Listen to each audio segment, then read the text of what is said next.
تخيل أنك تستيقظ ذات يوم فتجد أن كل ما اعتقدته طبيعيا وكل ما آمنت به عن العالم والمجتمع لم يكن سوى مخطط دقيق صمم بعناية لإبقائك في دائرة الخوف والتوافق والطاعة. تخيل أن تكتشف أن ما كنت تظنه تفكيرا مستقلا لم يكن إلا وهما مهندسا ببراعة وضع بعناية ليجعلك تسبح مع التيار، لا تشك، لا تفكر نقديا، ولا ترى الواقع على حقيقته.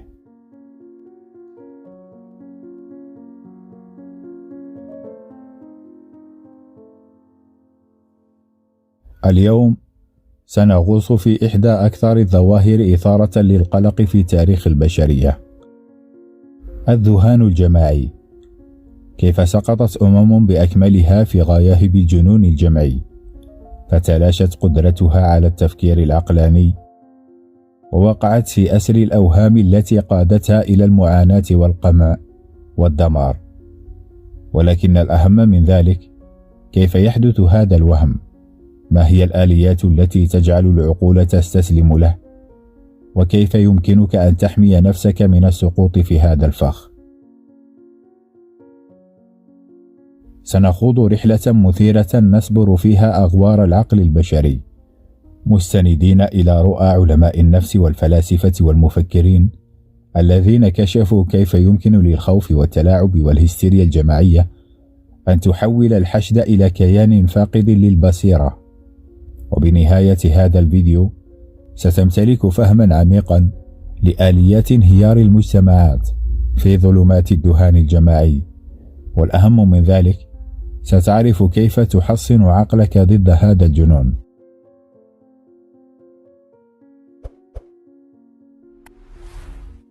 لكن قبل أن نبدأ، دعونا نقدم شكرا من القلب لكل الأعضاء المنتسبين إلى القناة. دعمكم يساعدنا في تقديم محتوى أعمق وأكثر تأثيرا. أنتم جزء أساسي من هذه الرحلة، ووجودكم يمنحنا الدافع للاستمرار في البحث والتطوير. ممتن لكل واحد منكم.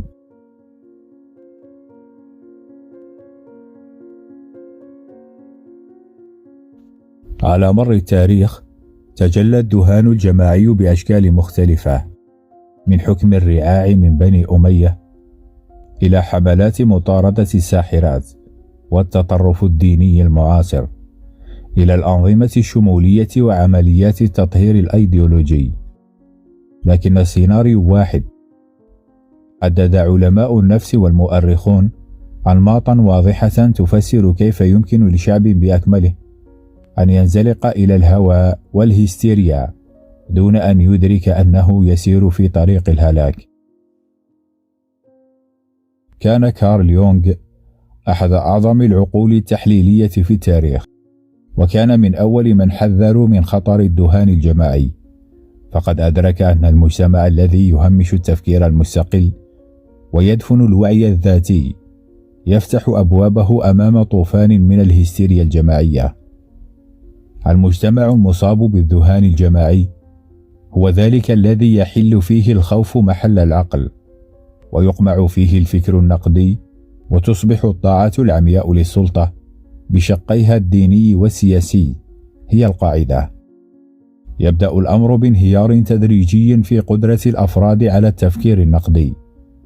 يتوقف الناس عن التشكيك، يقبلون التناقضات من دون مقاومة، ويغرقون في دعاية ممنهجة تشوه إدراكهم للحقيقة. تأمل لحظات تاريخية دفعت فيها مجتمعات بأكملها إلى ارتكاب فظائع باسم الحق: مجازر دينية تاريخية، محاكم التفتيش، صعود الأنظمة القمعية في القرن العشرين، إبادات جماعية معاصرة كما يحدث الآن، أنظمة عسكرية متخلفة، كلها كانت نتاج الآلية النفسية ذاتها. يزرع الخوف، يختلق العدو، يسحق المعارضون، يتحول المجتمع إلى سجن فكري حيث يصبح التشكيك في الأيديولوجية السائدة جريمة، ليس فقط سياسيا بل أخلاقيا أيضا. لكن كيف يحدث ذلك؟ كيف يمكن لشعب بأكمله أن يتخلى عن قدرته على التفكير النقدي ويحتضن وهما جماعيا؟ يبدأ الأمر بانتشار الخوف، فإن الخوف هو الأداة العظمى في إخضاع الشعوب وترويضها. حين يغمر الناس برسائل متكررة عن الخطر الداهم سواء كان حقيقيا أو مفتعلا، يدخلون في حالة نفسية تعطل ملكاتهم العقلية. لم يعودوا يفكرون بأنفسهم، بل يلتجئون إلى السلطة طلبا للحماية، حتى لو كان الثمن حريتهم. وهذا ما تفعله الأنظمة الفاشلة، تصنع الفزاعات لضمان بقاء شعوبها في حضن الطاعة. فزاعة الإرهاب، فزاعة الغزو الخارجي، أعداء في كل مكان. الشعب يجب أن يخاف، والخائف لا يسأل، لا يعترض، لا يفكر. العدو دائما على الأبواب، وكل شيء مباح لحماية الوطن، الوطن الذي يعني النظام فقط. وهكذا يبقى الجميع تحت السيطرة، خائفين طائعين، مشغولين بالوهم، عاجزين عن رؤية الحقيقة.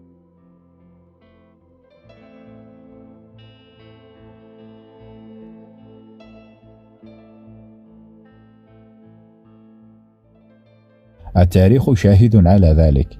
المجتمعات التي تسقط في الذهان الجماعي تبلغ نقطة تصبح فيها الحقيقة بلا معنى، حيث يتلاشى التمييز بين الواقع والزيف، وتتساقط الحقوق تحت وطأة الخوف المهندس بمهارة. عند هذه النقطة لم يعد الواقع يحدد بالمنطق أو الأدلة، بل بالإجماع. كل ما يؤمن به المجتمع يصبح حقيقة، مهما بدا سخيفا أو غير منطقي لمن ينظر من الخارج. وصف عالم النفس جوست ميرلو هذه الحالة في كتابه اغتصاب العقل. وصفها بأنها القتل العقلي، عملية منظمة لتدمير الفكر المستقل وإخضاع العقول عبر التلاعب النفسي. لكن هنا يكمن الجزء الأكثر إثارة للرعب. المسجونون في فخ الذهان الجماعي لا يعتبرون أنفسهم مجانين، على العكس، هم يؤمنون أنهم المستنيرون وحماة الحق، المدافعون عن المجتمع ضد الخطر. أما أولئك الذين يجرؤون على التشكيك أو الرفض فهم خونة مخربون، وأعداء يجب إسكاتهم بأي ثمن. لهذا السبب يصبح الهروب من هذا الفخ صعبا إلى حد يرعب. كيف يمكنك إقناع شخص بأنه مسجون إن كان يعتقد أن سلاسله هي تاج حريته؟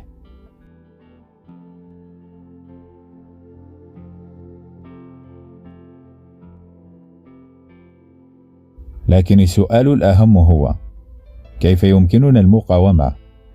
كيف نحمي عقولنا من الوقوع في نفس الفخ الذي ابتلع أمما بأكملها عبر التاريخ؟ الإجابة تكمن في 3 عناصر. أولا، تنمية التفكير النقدي، أن تتعلم كيف تشكك، كيف تسائل، وكيف ترفض أن تتقبل أي شيء لمجرد أنه المتفق عليه. العنصر الثاني هو الوعي الذاتي، أن تدرك متى يتم التلاعب بك، أن تعرف كيف تستهدف مخاوفك، وأن تستعيد السيطرة على إدراكك.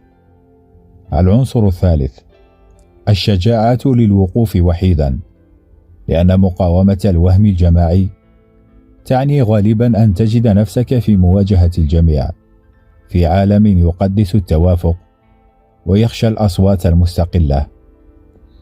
لكن قبل أن نصل إلى هذا يجب أن نفهم المرحلة الحاسمة التالية في دورة الذهان الجماعي: كيف يتفاقم، كيف يستمر، وكيف يحافظ أصحاب السلطة وكهنوتها، كيف يحافظون على قبضتهم. ليضمنوا أن المجتمع يظل سجينا داخل وهم زائف. إن كنت تظن أن كل ما يحتاجه هذا النظام هو الخوف والتوافق فأنت مخطئ. هناك بعد آخر، آلية أكثر خبثا، تضمن أن الناس لا يكتفون فقط بالخضوع بل يصبحون مدافعين عن سجنهم الخاص. فبمجرد أن يسيطر الدهان الجماعي على مجتمع ما فإنه لا يبقى ساكنا بل يتطور. يجب الحفاظ على الخوف الذي استخدم في البداية لزعزعة استقرار السكان بل وتعزيزه، لأن الخوف إن تلاشى يبدأ الناس في التفكير. لكن الخوف وحده لا يكفي.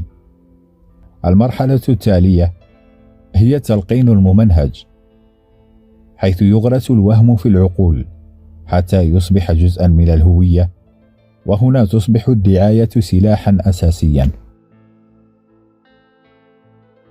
في كتابه الدعاية كشف إدوارد بيرنايز المعروف بأبي العلاقات العامة، كشف عن أسرار تشكيل عقول الجماهير وعن الكيفية التي يمكن بها هندسة الرأي العام من خلال سرديات متحكم فيها بدقة. الرأي العام كما أكد بيرنايز لا ينشأ تلقائيا بل يصنع. تختار الأفكار بعناية ليتم ضخها في وعي الجماهير، في حين تقمع الروايات البديلة بشكل ممنهج. وعندما يكون المجتمع قد أغرق فعلا في موجة من الخوف تصبح الدعاية هي الغراء الذي يبقي هذا الوهم قائما حتى يتحول إلى حقيقة لا يجرؤ أحد على الطعن فيها. لكن هناك عنصر آخر أشد خبثا في هذه العملية: خلق كبش فداء. لا يوجد ذهان جماعي بدون عدو، بدون جهة يلقى عليها اللوم، بدون آخر يصبح تجسيدا لكل ما هو خاطئ في المجتمع.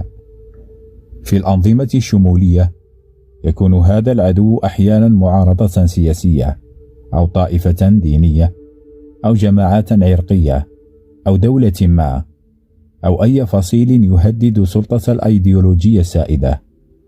والهدف بسيط، إنه توجيه خوف الجماهير وعدوانها نحو عدو مشترك، بحيث ينشغل الناس بعضهم ببعض بدلا من أن يدركوا أنهم هم أنفسهم المستهدفون. وقد أثبت لنا التاريخ مدى خطورة ذلك. في عصور مطاردة الساحرات دفع الناس بجنون العظمة إلى إحراق الأبرياء على الخازوق لمجرد الاشتباه بهم. في القرن العشرين استخدمت الأنظمة القمعية الخبيثة الدعاية لشيطنة أعداء النظام الحاكم، مما أدى إلى حملات تطهير دموية ومجازر جماعية وسجون امتلأت بالمعارضين. لكن هذه العملية لا تتوقف عند هذا الحد.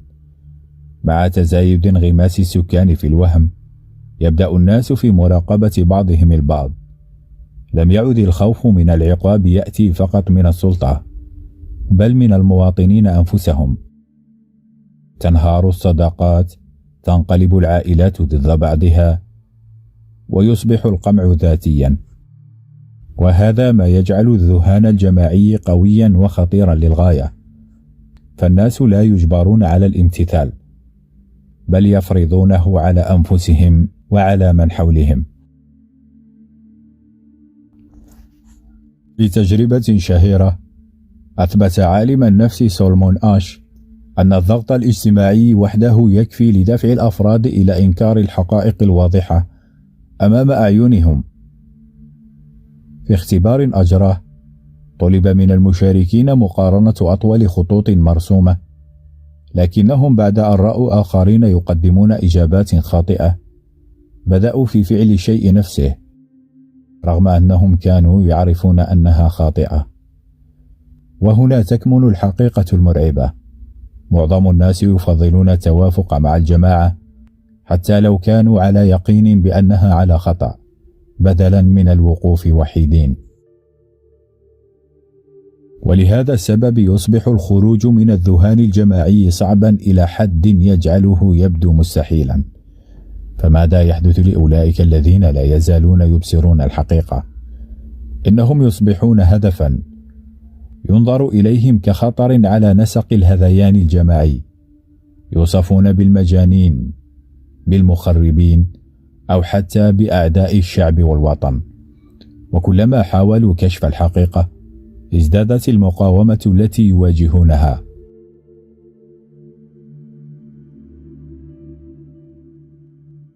لكن هل هناك أي أمل في التعافي؟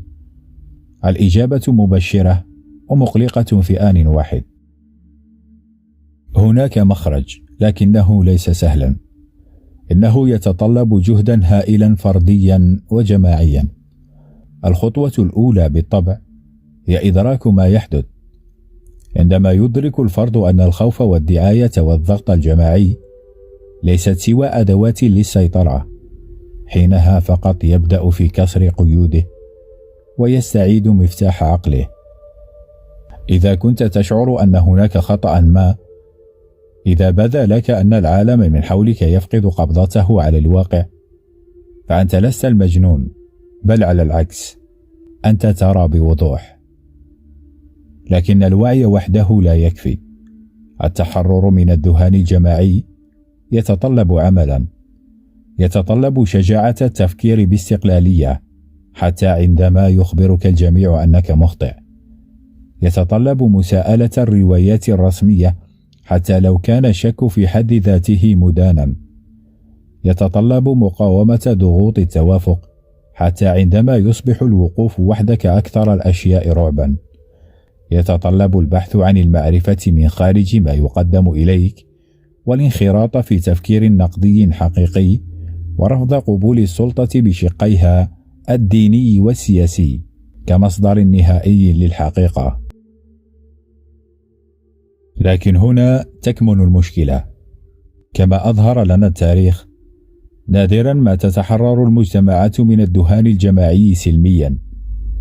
لا ينهار الوهم ببساطة لأن بعض الأفراد استيقظوا منه، بل يجب أن يصل إلى نقطة الانهيار، اللحظة التي تتفاقم فيها التناقضات وتصبح المعاناة لا تطاق، وعندها فقط يستيقظ عدد كاف من الأفراد على الواقع ويرفضون الاستمرار في الكذبة. لكن هنا يأتي الجزء الأصعب. لا تستيقظ المجتمعات دائما في الوقت المناسب. أحيانا يكون الوهم قد تغلغل بعمق لدرجة لا يمكن التراجع عنها إلا من خلال الانهيار والدمار والمعاناة التي لا يمكن تصورها. السؤال الذي يجب أن نطرحه على أنفسنا هو: أين نحن الآن؟ هل نحن في المرحلة الأولى من الذهان الجماعي، أم أننا غارقون فيه بالفعل؟ وإن كان الأمر كذلك، فما الذي سيتطلبه الأمر حتى نتحرر قبل فوات الأوان؟ هذه أسئلة يجب على كل فرد مفكر أن يواجهها، ولكن لا تزال الرؤية الأكثر أهمية على الإطلاق قادمة. كيف يمكن كفرد أن تحافظ على قواك العقلية في عالم مجنون؟ كيف يمكنك مقاومة القوى التي تسعى لجرك إلى جنون جماعي؟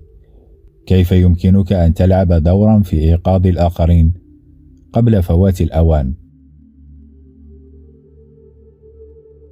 إن التحرر من الذهان الجماعي لا يقتصر على إدراك وجوده فحسب، بل يتطلب عملا متعمدا لاستعادة الفكر الفردي واستعادة التفكير النقدي ومقاومة الضغط الهائل للتوافق. ولكن هذا هو التحدي. عندما يقع مجتمع بأكمله في قبضة الوهم، فإن الوقوف في وجه التيار قد يبدو مهمة مستحيلة. فكيف يقاوم المرء؟ كيف يحافظ على قواه العقلية في عالم مجنون؟ الخطوة الأولى هي استعادة عقلك. فحتى في مواجهة الدعاية الساحقة والخوف والضغط، لا يزال لديك سيطرة على عقلك إن كنت مستعدا للقتال من أجله. للقيام بذلك يجب عليك التحرر من الاستهلاك السلبي. يتعرض الناس يوميا لقصف مستمر من الرسائل المصممة لتشكيل تصورهم للواقع، من وسائل الإعلام إلى وسائل التواصل الاجتماعي، ومن الترفيه إلى التعليم. يتم بناء الروايات وتعزيزها حتى تصبح كأنها حقائق لا يمكن إنكارها. ولكن في اللحظة التي تتراجع فيها وتتساءل وتشكك في هذه الروايات، تبدأ في استعادة السيطرة. والسؤال هنا: هل أنت مستعد لفتح عينيك؟ إن القدرة على التفكير النقدي والتساؤل والتحليل وتحدي ما يقدم على أنه حقيقة هي أساس الاستقلال العقلي. إذا تقبلت المعلومات من دون تدقيق، فإنك تسمح للآخرين بتشكيل واقعك. الخطوة التالية هي حماية نفسك من التلاعب العاطفي الذي يغذي الذهان الجماعي. كما قلنا أن الخوف هو أقوى أداة تستخدم للسيطرة على الشعوب، فعندما يخاف الناس يصبحون غير عقلانيين، يبحثون عن الأمان فوق كل اعتبار، حتى لو كان ذلك يعني التخلي عن حريتهم وعقلهم وإنسانيتهم. لمقاومته يجب أن تتعلم تمييز التلاعب القائم على الخوف ورفض الخضوع له. فمهما بلغ الخوف الذي يفرض عليك، فإنه لا يملك السيطرة عليك إلا إذا سمحت له بذلك. المرونة العاطفية والقدرة على البقاء هادئا وعقلانيا ومتأصلا في الواقع هي واحدة من أعظم الدفعات ضد الذهان الجماعي. ومع ذلك، حتى بعد استعادة عقلك وبناء مرونتك العاطفية، يبقى هناك تحد أعمق.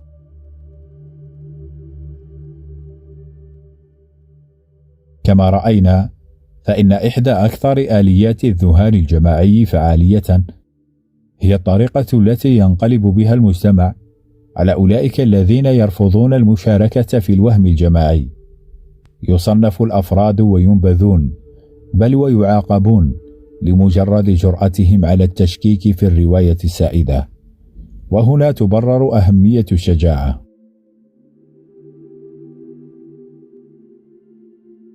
أوضح الطبيب النفسي النمساوي فيلهيم رايخ في كتابه علم النفس الجماعي للفاشية أن الأنظمة الشمولية تزدهر بطاعة الجماهير، وجادل بأن أخطر ما يهدد نظام السيطرة هو الفرد الذي يرفض الخضوع لأنه يهدد بإيقاظ الآخرين. وهنا يصبح دورك حاسما. بمجرد أن تحرر عقلك من براثن الذهان الجماعي، تصبح لديك مسؤولية ليس فقط تجاه نفسك، بل تجاه الآخرين أيضا. فالحقيقة معدية، وكما ينتشر الخوف والوهم من شخص لآخر، كذلك ينتشر الفكر المستقل. عندما يجرؤ شخص واحد على التساؤل، فإنه يحدث شقوقا في الوهم، وعندما يستيقظ عدد كاف من الناس، يبدأ النظام بأكمله في الانهيار. ولكن ليس هذا طريقا سهلا.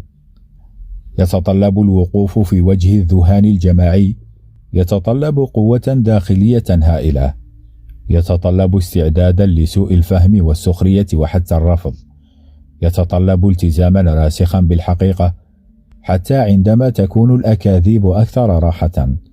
والأهم من ذلك كله، يتطلب يقينا بقدرة العقل البشري على التحرر من القيود التي وضعت عليه. والسؤال الآن هو: هل ستتخذ هذه الخطوة؟ هل ستمتلك الشجاعة للمقاومة والتفكير بنفسك ورفض الانجراف وراء تيار الجنون الجماعي؟ لأنه في النهاية لا تقرر الجماهير مسير المجتمع، بل يقرره أفراد يجرؤون على الرؤية بوضوح، بينما الجميع أعمى. كيف ينتهي الذهان الجماعي؟ كيف تستيقظ المجتمعات؟ كيف يمكن كسر دائرة الجنون الجماعي نهائيا؟ فكما أثبت لنا التاريخ، لا يدوم الوهم إلى الأبد، ولكن سواء استيقظنا قبل الدمار أم بعده، لكن السؤال هو: هل تأتي الصحوة قبل الدمار الذي لا رجعة فيه، أم فقط بعد أن يدفع المجتمع إلى نقطة الانهيار؟ يعتمد ذلك على شجاعة الأفراد المستعدين لرؤية الواقع على حقيقته قبل فوات الأوان. فكيف ينتهي الذهان الجماعي؟ ما هي القوة التي تؤدي إلى انهيار الوهم الجماعي؟ الإجابة تكمن في 3 عوامل رئيسية، وهي كشف التناقضات، ومرونة العقول المستقلة، والعودة الحتمية للواقع. أولا، نبدأ بكشف التناقضات التي لا يمكن إنكارها. الذهان الجماعي بطبيعته غير مستقر، لأنه مبني على الأكاذيب والتناقضات. في البداية يسيطر الوهم على المجتمع من خلال سرديات محكمة، لكن مع مرور الوقت يبدأ الواقع في فرض نفسه. التناقضات تتراكم والأكاذيب تتآكل، حتى يصبح تجاهل الحقيقة أمرا مستحيلا. الوعود الزائفة تنهار، والمخاوف المصطنعة تفقد تأثيرها. كتب المؤرخ ألكسندر سولجينتسين الذي كشف جرائم القمع السوفيتي، كتب قائلا: الخطوة البسيطة للفرد الشجاع هي عدم المشاركة في الكذب. فالاستبداد والذهان الجماعي لا يمكنهما الاستمرار إلا بمشاركة الناس فيهما، لكن عندما يتوقف عدد كاف من الأفراد عن تصديق الوهم يبدأ في الانهيار. ثانيا، العقول المستقلة تصنع الفارق. حتى في أحلك فترات التاريخ كان هناك دائما أفراد يرفضون الامتثال، يتعرضون للسخرية والاضطهاد، يهاجمون وينبذون ويعذبون، لكنهم يصمدون. هؤلاء هم الشرارات الأولى التي تشعل الصحوة. قال فيلسوفنا العظيم آرثر شوبنهاور: كل حقيقة تمر ب3 مراحل. أولا، يسخر منها. ثانيا، تعارض بشدة. ثالثا، تقبل على أنها بديهية. وهكذا يبدأ الرافضون للوهم كأصوات وحيدة، ثم يحاربون بضراوة، لكن في النهاية تصبح الحقيقة واضحة. فالذهان الجماعي لا يمكنه هزيمة العقول التي تجرؤ على التفكير المستقل. العامل الثالث، الواقع يفرض نفسه دائما. يمكن لأي مجتمع أن يغرق في الوهم، لكن لا أحد يمكنه الهروب من عواقب تجاهل الواقع.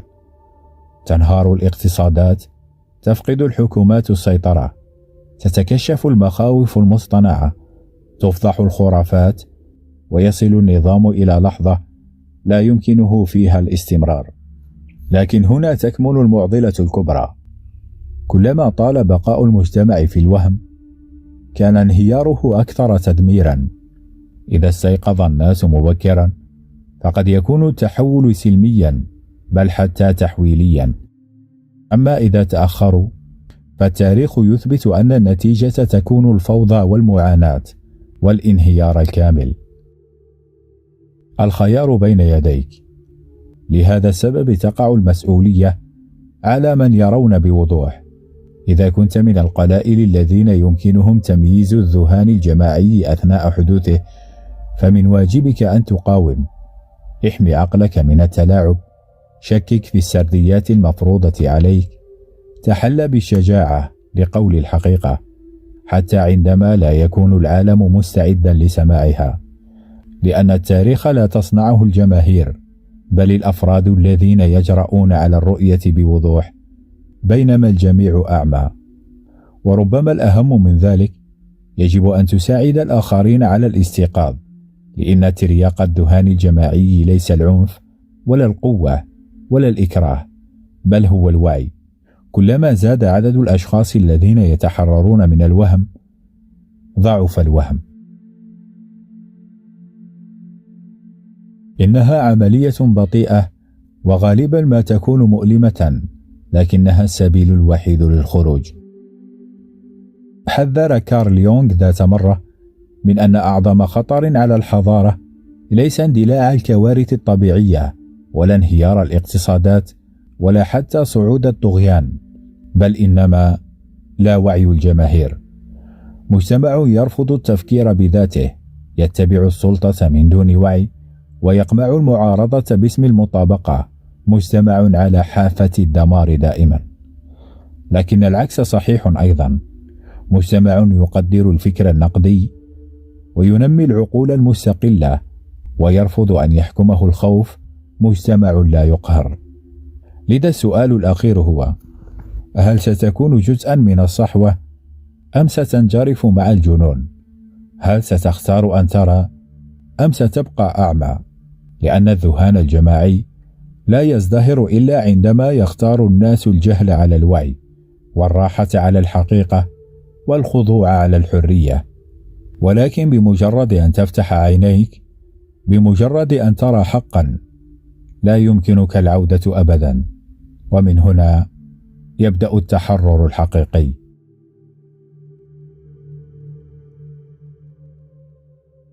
شكرا لمشاهدتكم، ولا تنسوا الإعجاب بالفيديو للدعم. تحياتي، دمتم بخير.